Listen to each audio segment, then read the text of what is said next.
Hi friends, welcome back to my channel and welcome to another Reading My Shelf vlog. So let's do the spinner wheel and see what we are going to be reading in this vlog. Fingers crossed for fantasy. That is the only thing that I want right now. If you saw my last vlog, it was a mess.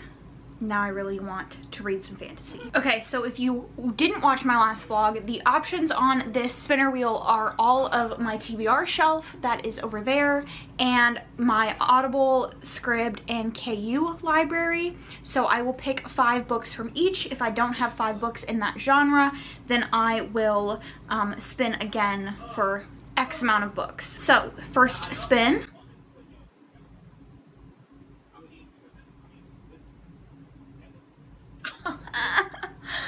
And we got adult fantasy. So excited for this one. So that means I pick 5 adult fantasy books off of my shelf. So let's see what I'm going to read. Okay, so I have my 5 fantasy books. And for 3 of these, I don't have the dust jackets on them because they are the special editions of the books. So I will put the picture of the book right here. But the first one is City of Dusk, the Atlas 6. We have the Book of Night, which I actually have the dust jacket right here. We then have A Game of Thrones, which is the first book in the Song of Ice and Fire series. I have gotten up to book 3 in this series, but I want to reread them because I want to read the whole series. Obviously we don't have an end date in sight, but I want to read them regardless. And then we have Assassin's Apprentice by Robin Hobb. This is a book that I started previously and I got maybe 50-ish pages in and was super loving, and I'm very excited to get back into reading this. I really hope that I don't love it too much because I don't have the rest of the books in the series. I'm 100 pages through Assassin's Apprentice and I'm enjoying it. I'm enjoying it just as much as I did the last time I picked it up and set it down. I think that her writing is just so accessible. It's not something that you would generally assume given that she is an epic fantasy writer, but it's so easy to pick up, connect with, and read. So this particular series is about Fitz, who is the bastard of the king, and in the beginning of the story he gets found in an orphanage and he has to go stay at the kingdom, and his father ends up abdicating the throne because of the secret of him having this bastard. So now Fitz is living in the kingdom and he has caught the attention of the current king, and he makes a deal with the current king that he will become loyal to him and he will do whatever the king wants. So the king has asked him to be trained as an assassin, and he is also learning basically like prince things. He's learning to read and write and just like general labor things. And he seems to have this ability called the skill, capital S, and we haven't explored it too much, but he can go into people's minds and he seems more apt at going into the minds of animals. I would say I'm enjoying it and it's going by very quickly. My one complaint, if I had to critique it, would be that Fitz feels as blank as a piece of paper. Like that's Fitz. Okay, I hope things don't look too different because my camera battery died, but Fitz just doesn't feel like a fully fleshed out character, and I know I'm only 100 pages into a 3-book series, but he just, like, things just happen to him and there's no real, like, there's no fighting back. There's only been one scene where he's asked to do something disloyal to the king and he fights back and says no because he feels like he made a promise to the king and he's not going to disobey at the detriment of possibly this relationship with this person that he has like grown really close to and is teaching him all these, you know, things that he loves to learn about. And that's the one time he fights back. Other than that, the story is just happening to him and he's not really doing much about it. We're not really learning anything about him. That would be my one complaint, but I don't necessarily know, because I haven't read anything by Robin Hobb before, I don't know if this is a strength or a weakness. By that I mean the characters.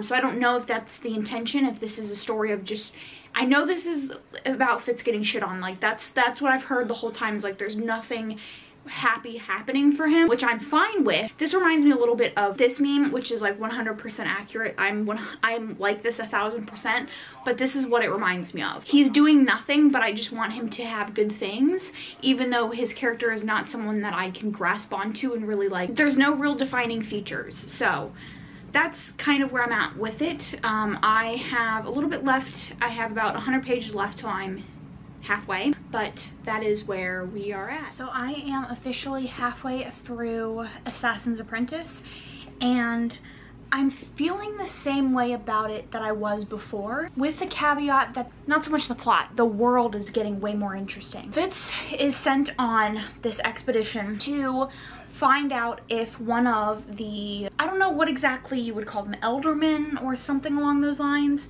has turned against the kingdom. So there is a kingdom that's loyal to the king, and then the outside countries, they have been taken over by this basically terrorist group, I guess is the best way to describe it, and they aggressively raid the kingdom that Fitz is in. Their strategy has now become to take all of the villagers hostage and tell the elderman or the king or whoever, if they pay a ransom, the villagers will be killed. If they don't pay a ransom, the villagers will be given back. One of Fitz's mentors, Cade, I think is his name, I'm gonna call him Cade, I don't know if that's how you pronounce it, is like, this is like mega weird. So they plan to spy and figure out what the situation is prior to the king getting involved, and so they go off by themselves to find this village that this weird occurrence has happened. And they get there, and these people are like lifeless. They have no like empathy or feelings for other people. They're aggressively beating on each other, stealing from each other, like women, children. They're all just like destroying each other. Keeps happening to multiple villages, and the people are starting to fight back. We're seeing a lot of civil unrest with the fact that the kingdom is not doing anything about this. They have not made a decree. They have not told their people, like, you either need to kill all of them as soon as they come back, or you need to like leave them be. There is no right answer, but they just feel very unguided. They feel like their king and the kingdom doesn't really care about them. In the world building, it has become very interesting. It's almost this like mystical, magical element involved. I don't know, it's just become very interesting. And I was reading Goodreads reviews, and a lot of people said this gets better as it goes on. This is very much an introductory book, and it's just very relaxing. I read one review that said it was just relaxing. So I agree with that. Like, it's easy to read, it's accessible. Fitz is an interesting enough character to follow. I mean, at the beginning of this story, he's 14, and he's never really had this like guiding character in his life. He's had a bunch of mentors. He's had Birch, who is the man that took him from the orphanage, brought him to the castle, and he stayed with him for a brief period, who was like the mentor that I was talking about in the initial clip. And then we have Cade, who kind of mysteriously showed up in his life and is teaching him how to be the assassin. He's this mysterious figure that we don't really know much about, but other than that, he doesn't really have anybody in his life that seems to like care about him. Even Birch doesn't really care. He cares to the point that like he doesn't want Fitz to die, but beyond that, he doesn't care about Fitz's well-being all that much. And Cade is definitely the driving factor in the way that Fitz's life is going, or the good things that Fitz has going for him. I know at this point I fully intend on continuing, because I do want to read Robin Hobb's backlist, or like her whole, all of her worlds, and this is the first one of the articles that I've read of like where to start reading with her, or this is the one. So we will be back when I am done with it. Okay, so yeah, that's your cat hair. I finished this, and as anticipated, I gave it 3 stars. Honestly, like the last 50 to 75 pages, I thought about giving this a 2-star. I think the issue that I have with this is what I mentioned in my 2 previous clips, is that I didn't feel anything for Fitz. And I think the issue with it was that it's written from Fitz in his later years, as if it's like a diary almost. And so he's so far removed from those times that it felt like he was recounting nothing. There was a hyperfixation on events that I didn't really think were that important for the story. I will say that this feels like a complete standalone book. Like, I know the remainder of the books go into more, but the ending of this felt like it was supposed to be a standalone. So you could read this as a standalone and feel satisfied with the wrap-up of the story. But I don't know. It felt very hollow emotionally. Like I said, the world is interesting, the political intrigue is interesting, but I just wish that there had been focus on other things. Like, I would have liked to have seen more of the assassination, more of like Fitz cleverly figuring stuff out, and honing his assassin or spy skills, because I just didn't really feel like he was a person. I felt like he was a wall that shit was just happening to, and we weren't getting anything from it. As like I said in my previous clip, I do intend on continuing, but this just was not as epic and fantastic as I think I was expecting, just based on what I've heard about it. So now I think I am going to start the Atlas 6. So this, all I know about this is it's like a dark academia fantasy or something along those lines, and it's like a bunch of different points of view. So I'm excited to get into it. I've heard fantastic things, so I'm anticipating that I'm going to love it, and we will talk when I have some thoughts.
Friends, I am 100 pages into the Atlas 6, and this is incredibly reflective, so I'm just going to put the picture of the cover right here so you know what book I'm talking about.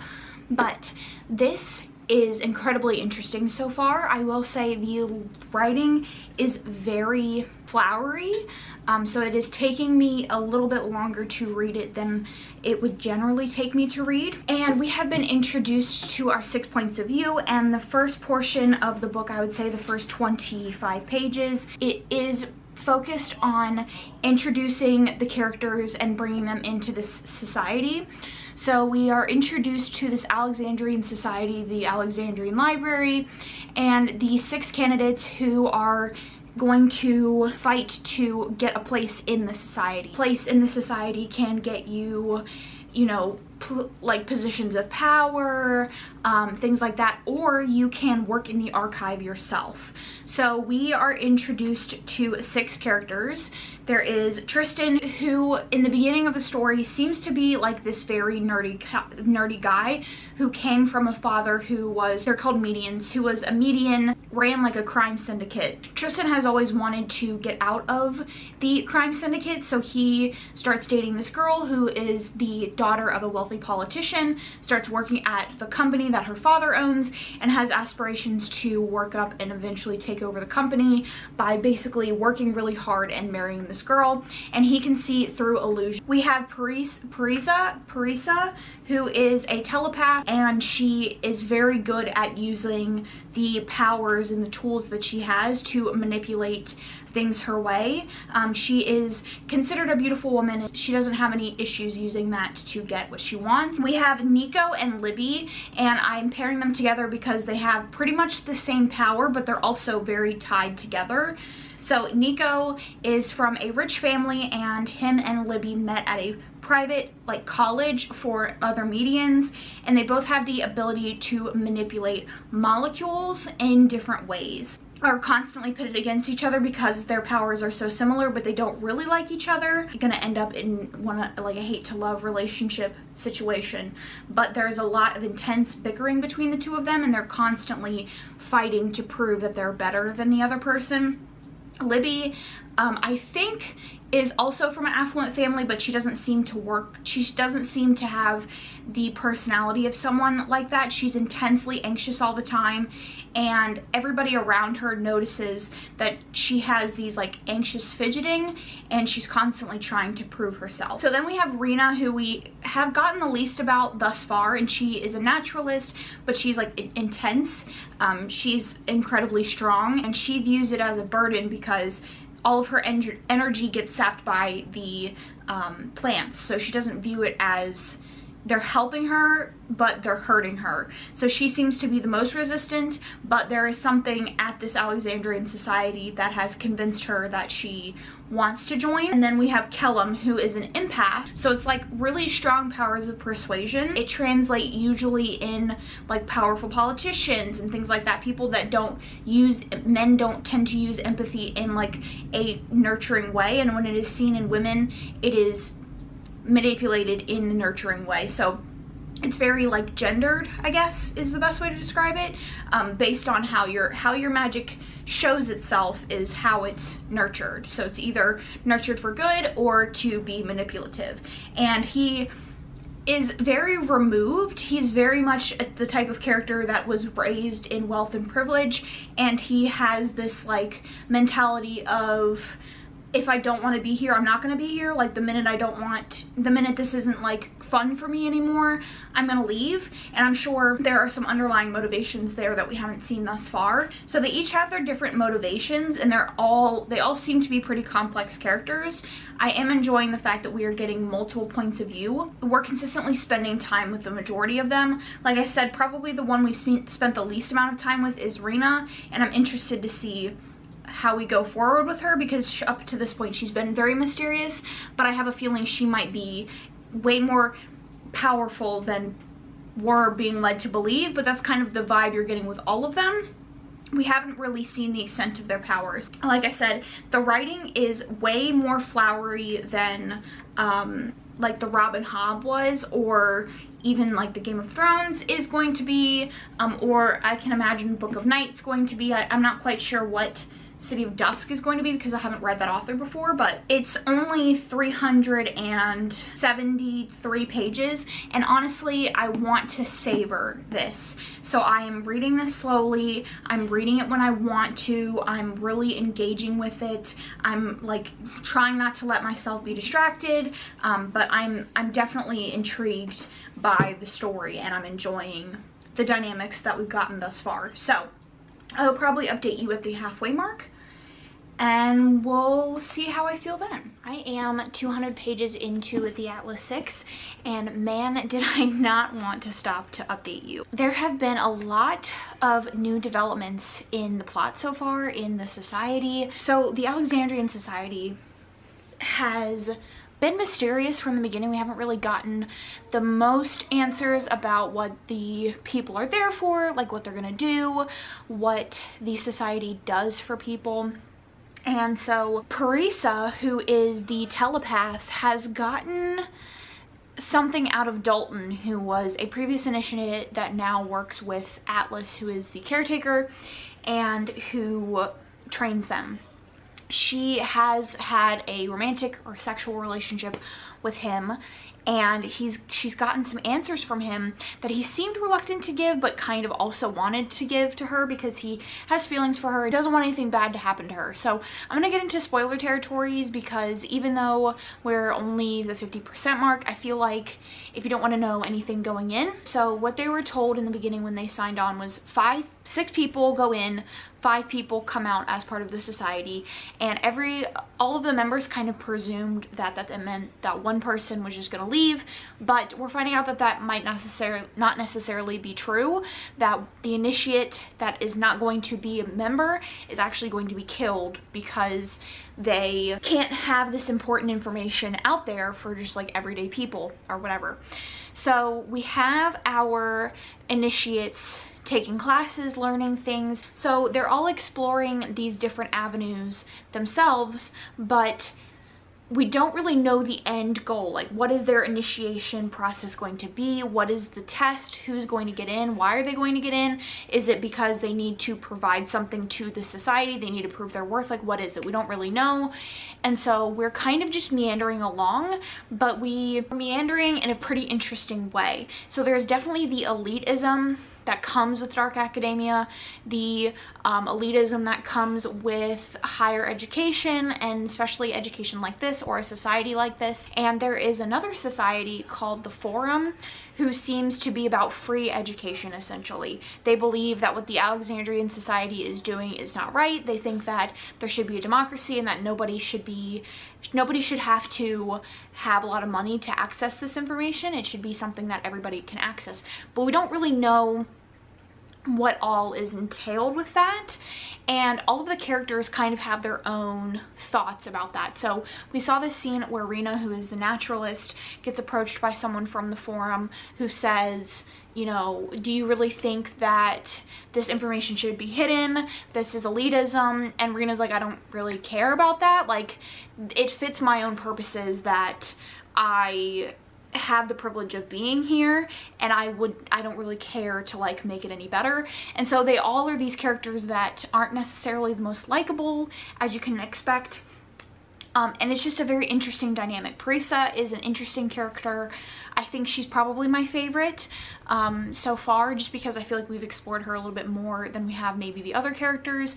There's definitely some people that we don't really know thus far.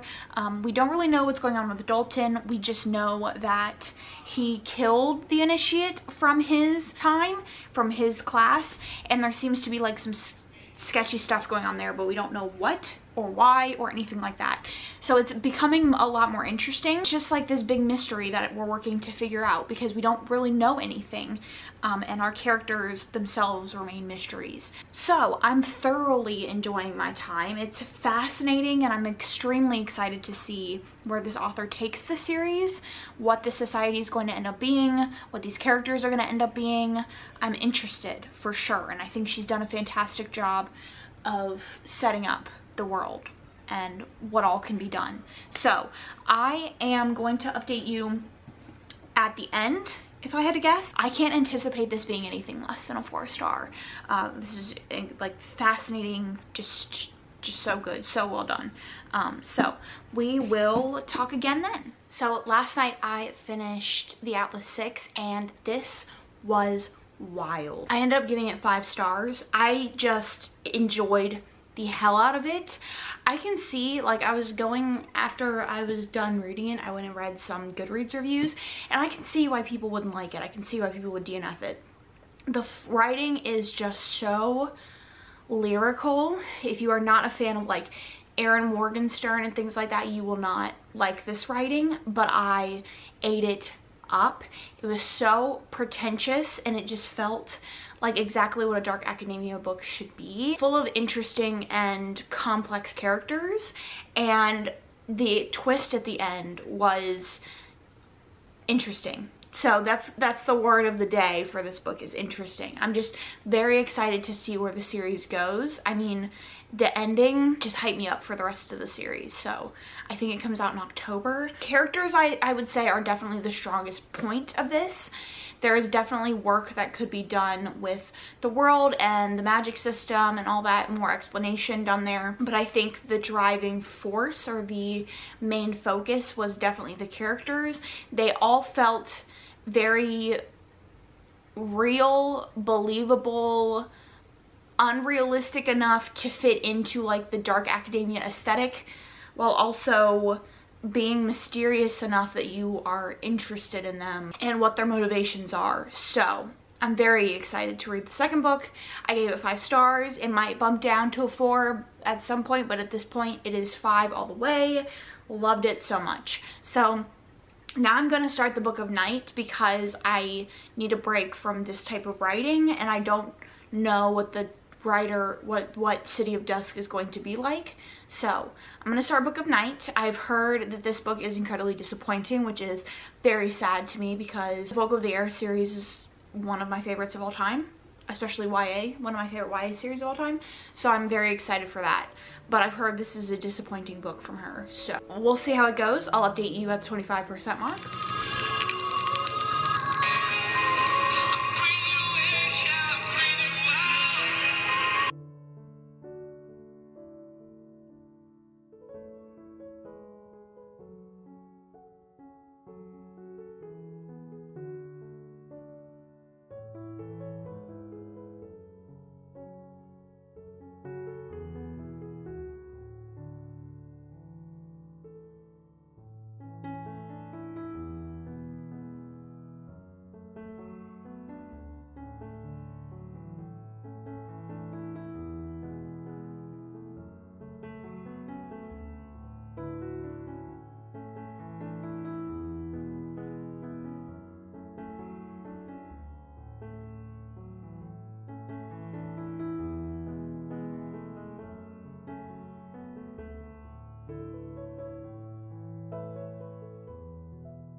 Okay, so I am 100 pages into the Book of Night, and I don't quite know how I feel.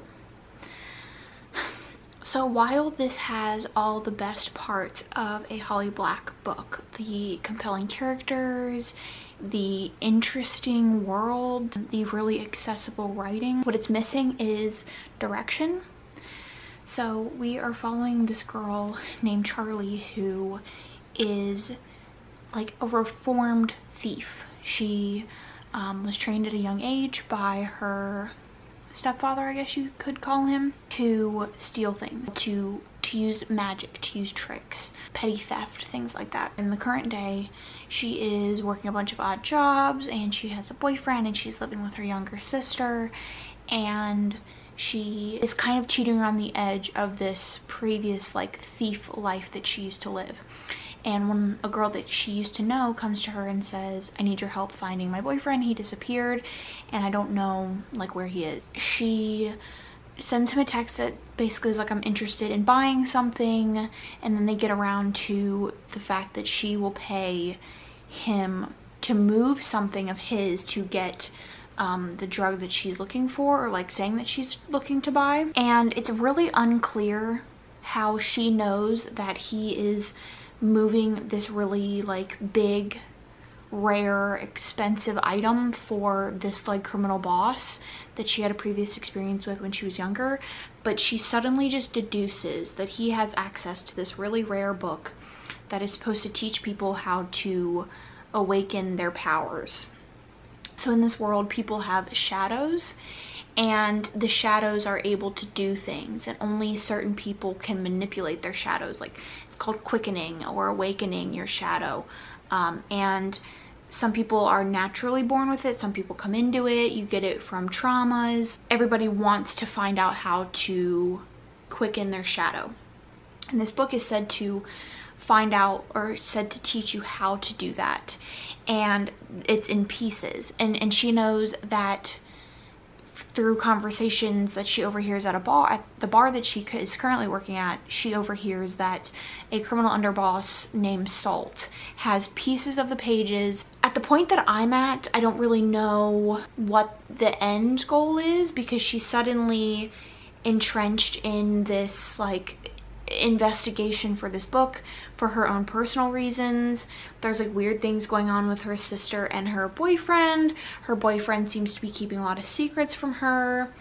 And we're also getting flashbacks to when she was a kid and when she learned about stealing and when she like became the thief protege that she is. And I think because this is so short, it's only 304 pages, and at the moment I don't think it is supposed to be a series. It's suffering from it not having a clear direction or focusing on things that will progress the story in a believable way. We're spending a lot of time on her past, which is interesting, and I'm enjoying where that is going, and I'm enjoying learning that because it is interesting, but it's not doing anything for the present.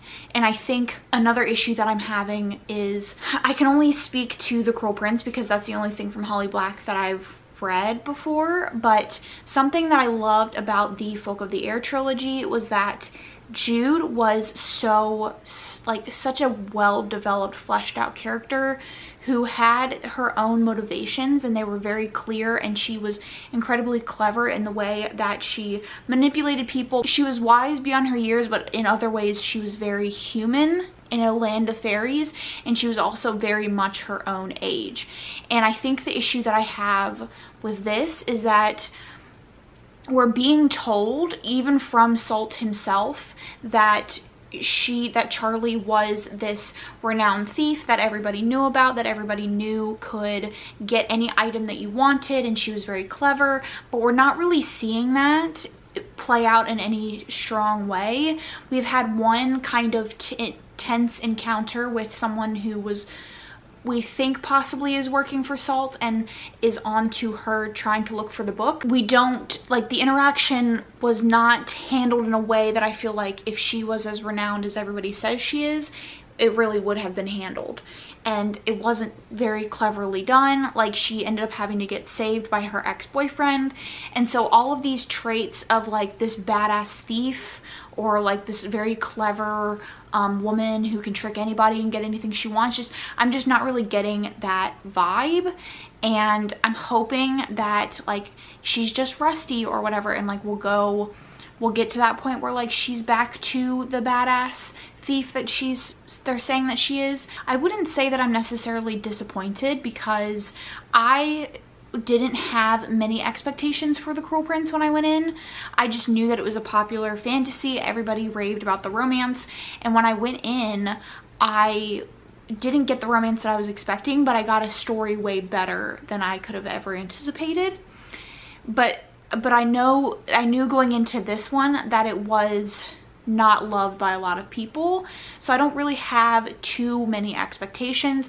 I don't have too big expectations, so if this ends up not being everything that I like was anticipating, or everything that I want, like, I feel like I'm okay with it. I wasn't interested in reading this book before it came with the fairy loot box, so it was not something that was on my radar. I had no expectations for it, and like obviously the name Holly Black was very exciting for me because I do love the Folk of the Air trilogy, but it's not something that I am like highly anticipating. I have been rambling for a long time. I'm gonna get to the halfway mark, and then I will update you. Like I said, this is only like 300 pages, so I'll probably update you at the 200 page mark, and then I will update you whenever I have finished reading it.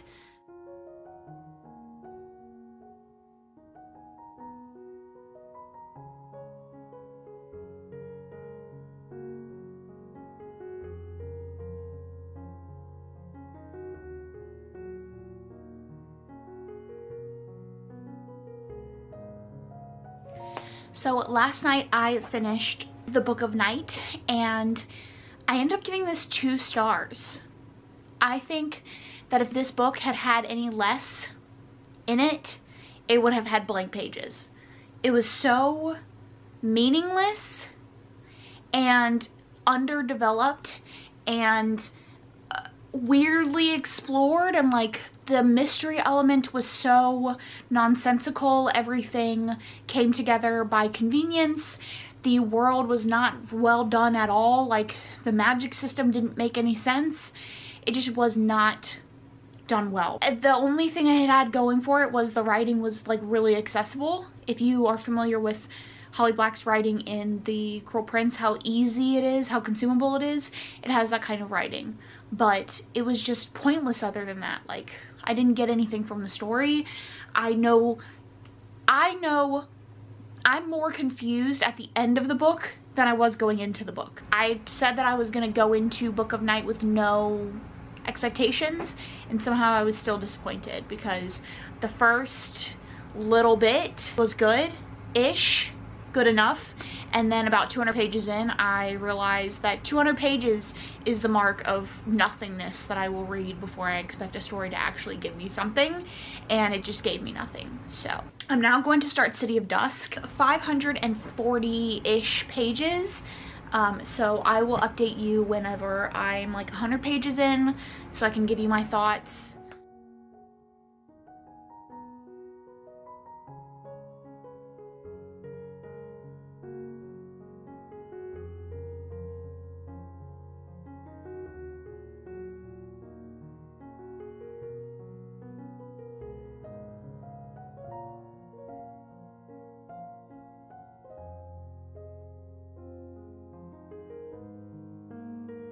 So I am a third of the way through City of Dusk, and I'm not loving it and I'm not hating it. It's an interesting reading experience because I don't really actively want to be reading it, but when I pick it up, I enjoy the experience. So in this world, there are different factions of people who have abilities, and they're headed by a house.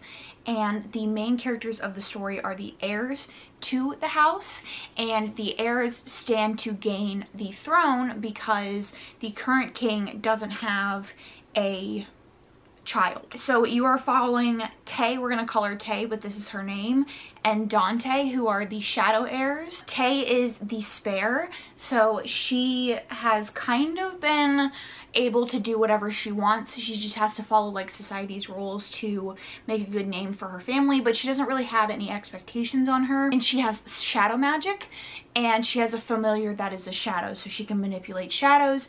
And then her brother Dante is the heir, and he also has shadow magic. We haven't seen too much of his powers because he's kind of been removed from the story at this point. Nicholas, who is Tay's boyfriend, and he is the light magic heir. And he had an older brother that passed away that was supposed to be the heir, and now he is the heir, and he has a very tumultuous relationship with his dad, who's just kind of a dick. Angelica, who is like an elementalist, and she can only use her powers through instruments, but this is seen like a tool, and if you have to use instruments to use your power, like, you're seen as weak.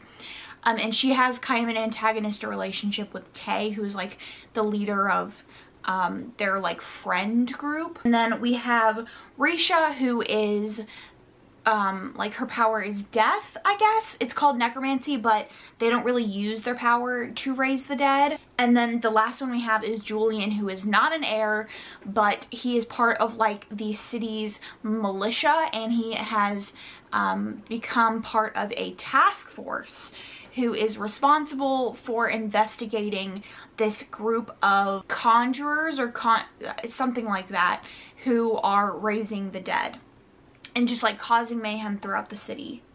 And he is a beast speaker, but no one really knows about his powers. We haven't really seen too much of him about like his powers and his personality and things like that. We just know that his mom is sick and they are struggling for money, and so he is on the same task force that Nicholas, the light heir, runs. So the basically overarching plot of the story is that there is these group of conjurers who are using old magic to bring about the end of like this ceiling. So 500 years ago, the humans like regularly interacted with the gods. So like the light god, the elemental god, the gods that the airs like represent basically. The 500 years ago, the gods sealed off the realms. So there were realms, there were like 4 realms that were connected together, and every year there was an event that all of the realms lined up, and so the heirs could access the power of the gods. They could take their god like into them and use it to perform miracles and like stuff like that. They were sealed away, and now they don't have access to the other realms. So there are people that are native to the other realms that are now stuck in this city.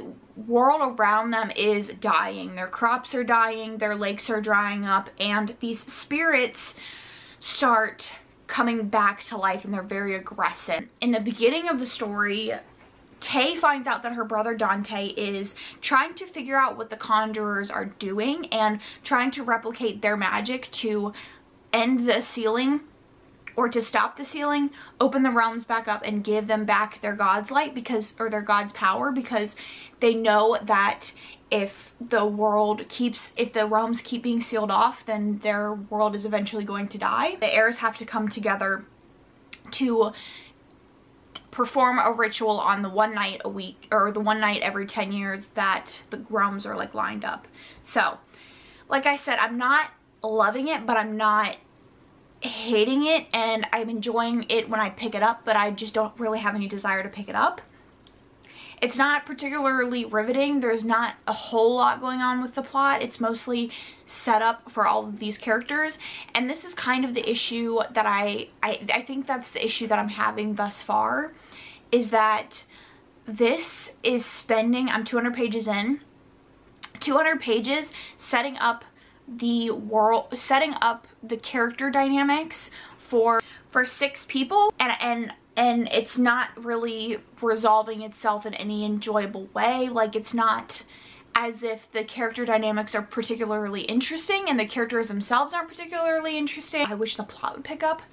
Like, things are happening every once in a while, but it's not interesting enough for like the 200 pages to be an enjoyable time, if that makes sense. So I'm gonna keep reading it. I've been filming this video for too long. It's been like 3 weeks, so I would like to get this done fairly quickly, and then I can move on to some other books, because this has just like ruined all of my reading for this month. But you're getting a phone clip, because hopefully the quality is not too terrible, because I just can't be asked to get my camera. But I think I discovered the problem that I'm having with City of Dusk. 237 pages, and the problem that I'm having is that we're seeing the same scenes over and over again.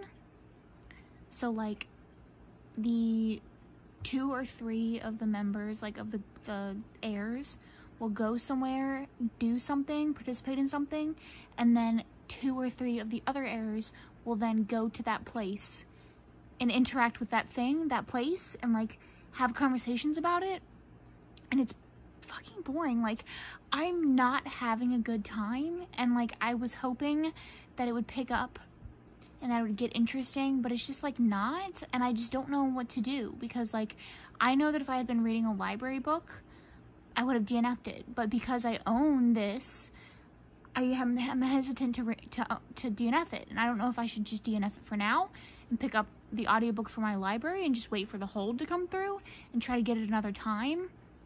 I don't know what to do.